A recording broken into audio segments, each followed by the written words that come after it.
In 1974, when Honda, the Japanese automobile company, first conceived of establishing auto production operations in North America, no one knew if the venture would be successful.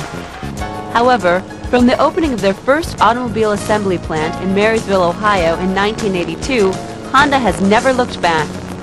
Today, Honda's production in North America has surpassed 900,000 vehicles per year.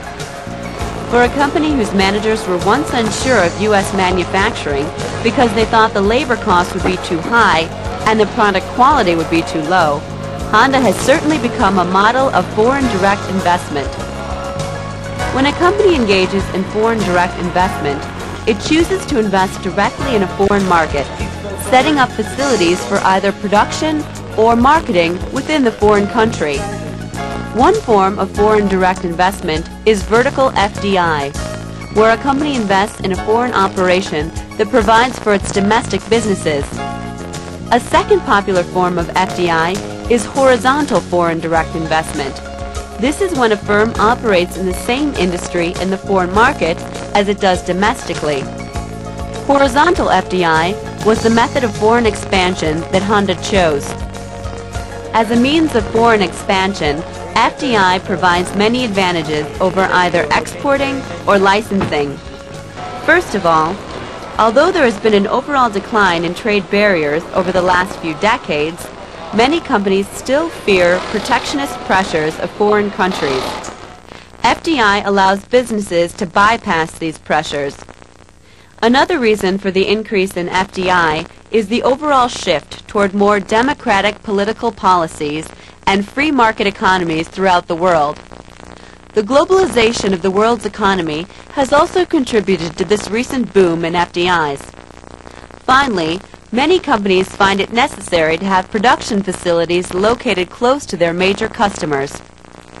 When a company seeks expansion into a foreign market, they must look at a number of different factors before deciding on the method of expansion which best suits their needs. Cost of transportation was a factor Honda definitely had to consider. When transportation costs are added to production costs, it sometimes becomes unprofitable to ship products over a large distance. For Honda, shipping within North America was more cost-efficient than transporting cars from Japan. Another factor a company will have to look at before choosing a method of foreign expansion is imperfection within the international market.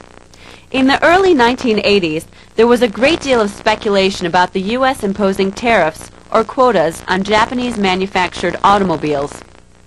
When it came to following the lead of competitors, Honda took a different path.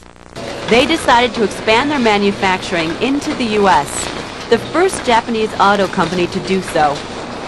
Honda's decision to establish assembly operations in North America can be seen as part of a long-term strategy to place Honda at the head of the Japanese automakers in the American market.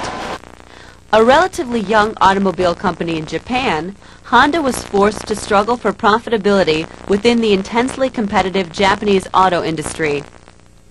Honda wanted to do more than simply manufacture Japanese cars in America.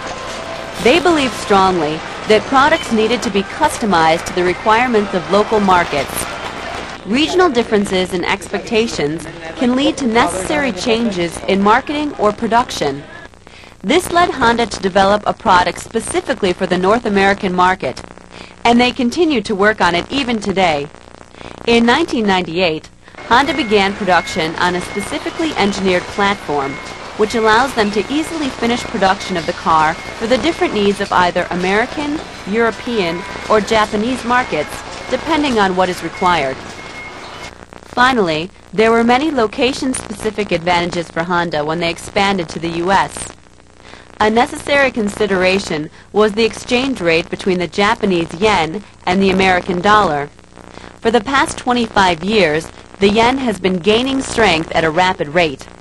In 1973, just before Honda began looking to the U.S. for expansion, the exchange rate between the yen and the dollar was 300 to 1.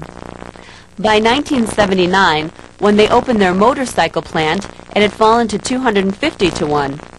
And in 1995, it reached an all-time low of 84 to 1. This means, if all other factors remain the same, a product produced in Japan today would cost 3 times as much as the same product produced in 1973. By establishing operations in the U.S., Honda was able to minimize the problem of exchange rates. This decision has allowed them to stay cost competitive when others have been unable to do so. Also, the U.S. was experiencing a period of high unemployment during the late 70s and early 80s. This provided a rich labor source which Honda could draw from. Another advantage was America's vast highway infrastructure. This provided easy means for transporting Honda's product throughout the country. Lastly, by choosing Ohio as their production facility site, Honda placed itself at the center of a large ring of parts distributors. Honda was literally at the center of a wealth of companies it could use as parts resources. So how has this expansion through FDI affected Honda? In 1977, Honda announced plans to open a motorcycle assembly plant in Marysville, Ohio. The motorcycle plant would act as a test for the possible manufacture of automobiles. This experiment was deemed necessary because Honda's internal feasibility studies still predicted that high labor costs and standard quality would make North American-based automobile production unprofitable. However, Honda quickly realized its assumptions about poor quality of U.S. manufacturing were unfounded, and in 1979, it announced plans to construct an automobile assembly plant adjacent to its Marysville motorcycle plant. Ladies and gentlemen, here it comes, the first automobile produced at Honda of America Manufacturing Inc. in Marysville, Ohio, license number USA 001. Production at the Honda automobile plant in Marysville began in 1982, and by 1984, the plant was producing more than 150,000 automobiles per year. This number has increased steadily throughout the years. Currently, more than 80% of all Honda vehicles sold in the United States have been manufactured in North America. Their plant right here in Marysville exports 40,000 Hondas to 17 countries around the world. Honda's North American operations appear to have benefited the U.S. economy in several ways. The company has invested more than $4 billion and employs 20,000 people. Their auto production plant at Marysville is one of the most integrated plants in North America. Within the plant, Honda houses many of the necessary manufacturing operations. What stood it apart from anything that had been done in the States up until that point is that this thing was being run at levels of efficiency and quality that nobody else at that time could match. I mean, basically when the cars started coming off the assembly line, there was very little difference in quality between it and the Japanese cars. Not only did they put together an assembly plant, they put in a stamping plant to stamp out all the major body panels so that they could run a true just-in-time production system from stamping to the body shop.